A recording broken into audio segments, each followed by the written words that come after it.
where he reiterated that the threat of terror is not something that is likely to inflict just one nation in isolation, but rather something that has to be dealt with comprehensively, as terror knows no borders. And yesterday he was hosted by Ibrahim Mohammed Solih. Remember, this was a leader who was elected in Maldives last year in the month of November, and Prime Minister Narendra Modi was there present during the inauguration of Ibrahim Mohammed Solih last year in November. And Ramesh, if I can bring you in on this. This is, of course, Prime Minister Modi's first visit abroad in his second term. And he started off with an interesting collection of nations. He visited Maldives, and today he is in Sri Lanka. Now, going forward, can we expect a bigger concerted push in trying to ensure that the relationship that India has with its nations in the neighborhood remains strong, and there is no place for a third nation, like, for instance, China, which is also trying very hard to extend its sphere of influence in the Indian Ocean to try and get some turf here? Well, Mohammed, if I were to explain Prime Minister Modi's foreign policy of the last 5 odd years, 3 phases immediately come to one's mind. First, neighborhood first. Second, act east. And third, link west. Now, if I were to explain these 3 phases very quickly, Mohammed, neighborhood first implies that India's priority lies in its immediate neighborhood, especially those countries with which India has contiguous borders. Most of these countries are members of the SAARC fraternity. Now, Act East implies that India will increasingly act in a robust manner in the Indo-Pacific region, which also includes countries such as Sri Lanka.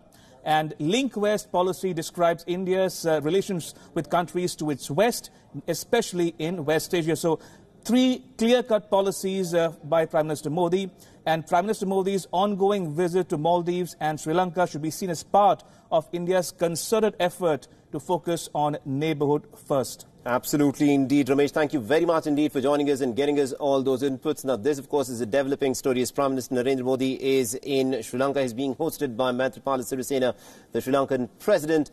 We'll, of course, continue tracking the developments that are unfolding in Colombo. These are the visuals from a little while back, where the Prime Minister was received by the Sri Lankan President at the Sri Lankan Parliament.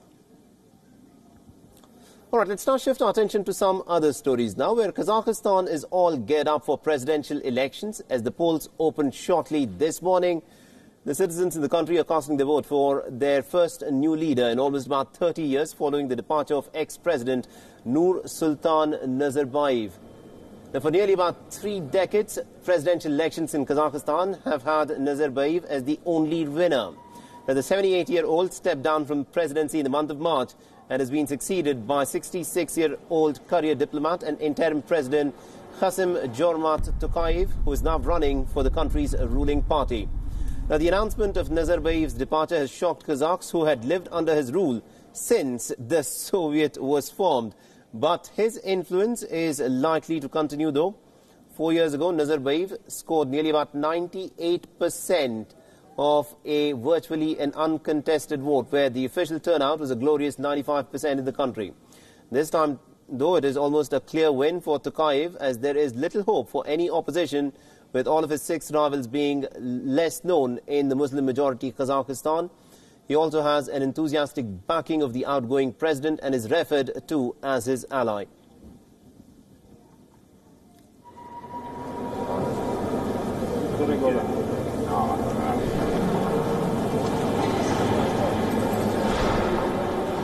Almost about 11.6 million people have registered to vote in Kazakhstan's polls. Nazarbayev, who received the title of the leader of the nation, cast his vote earlier in the morning. Tokayev, a lifelong diplomat who is in the running for being the 2nd president of Kazakhstan, has also cast his vote in the polls.